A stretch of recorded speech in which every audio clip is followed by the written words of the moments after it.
If you've been in the industry for quite some time and you're starting to notice that a lot of newbie DJs are getting all the DJ gigs you think you should be getting, then this video, my friend, is for you. But I'm gonna be honest, you're probably not gonna like it.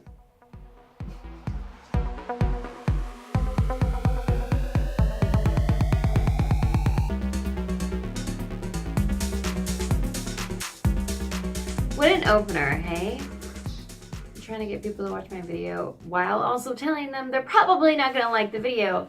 Why? Because I'm about to drop some truth bombs. So let's get ready for this, my good vibe DJ tribe. When I think about all of the reasons that newbie DJs are getting the DJ gigs, a lot of us are getting that, we've got a lot more experience, we've been in the industry for quite some time. I start to remember what it was like for me when I first jumped into the industry. So let's dive right in. Let's talk about the things that the newbie DJs are doing that are working for them that we could actually learn from them or start doing again because we probably used to do these things. Number one, they are super eager, real eager to do what it takes to make it happen. So for example, people that are really excited about getting DJ gigs are likely supporting local promoters. They are talking about their events. They are encouraging their friends to come out. They are showing that support, the support that we as DJs get when somebody shares one of our mixes. Now, some people might look at it as brown nosing, but as somebody who also promotes parties, when people are talking about my events, when they are supporting, when they're coming out, I notice that and I appreciate that so very much. They tend to be the people that I end up working with quite often.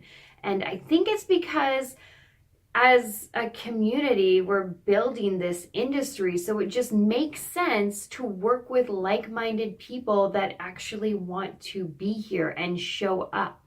So keep that in mind, my lovely DJ friends that are super experienced, but maybe aren't really supporting events. And now I understand a lot of us have responsibilities and we can't go to everything that's going out or everything that is going on. There are still lots of different ways that we can support other people's local parties.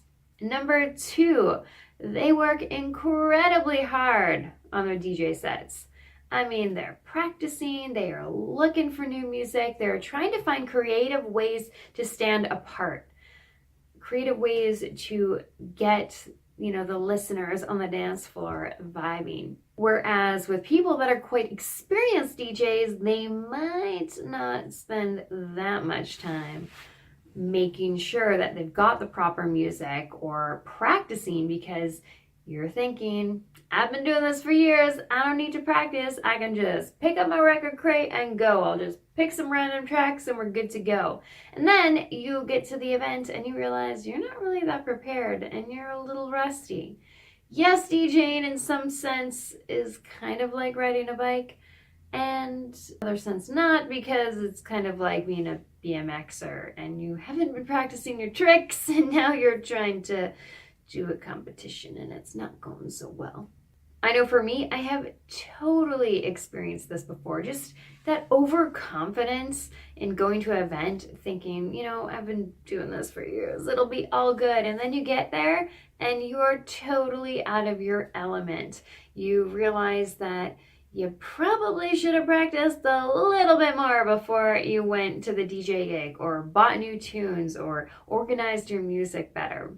And number three, they adapt. So that means if new technology comes, a new social media platform, if they need to adapt their programming, they're usually pretty fast to do that. Same thing with advertising. I remember when I first came into the industry, I had a lot of big ideas. Social media was, you know, just starting to get kind of popular. And this is where I wanted to start promoting events that I was working on. And I remember going to meetings with people that have been in the industry for quite some time and throwing some ideas around, and they just basically laughed at me like, this is ridiculous. They just wanted to hang out with their buddies. They weren't interested in bringing in a crowd. They just wanted to chill.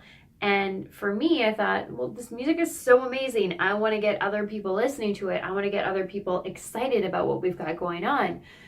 So, you know, with that clash of somebody that is been in the industry for a really long time, and then somebody new that's coming in with new ideas, and they're adapting to the market, to what is going on out there, you're going to have an edge if you are constantly adapting to what's going on around you. So I think this is so important, and especially for artists that feel like, you know, I'm not going to promote myself online in any aspect. I'll make a mix and then I'll put it online, and either people will listen to it or they won't. But, you know, they're not trying any harder to get ears listening to it, eyeballs on that content. With that being said, these people are going to have an up on you if you're not willing to adapt and change.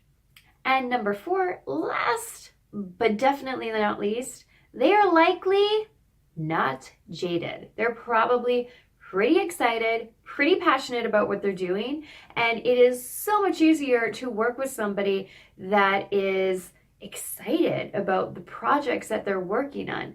Think about it like a relationship. If you're in a relationship, whether it's a friendship, whether it's intimate, just because you are friends with somebody doesn't mean you stop being nice to them, doesn't mean you stop trying to be a good friend. If you do, that person's probably not going to want to hang out with you anymore because you're a crappy friend.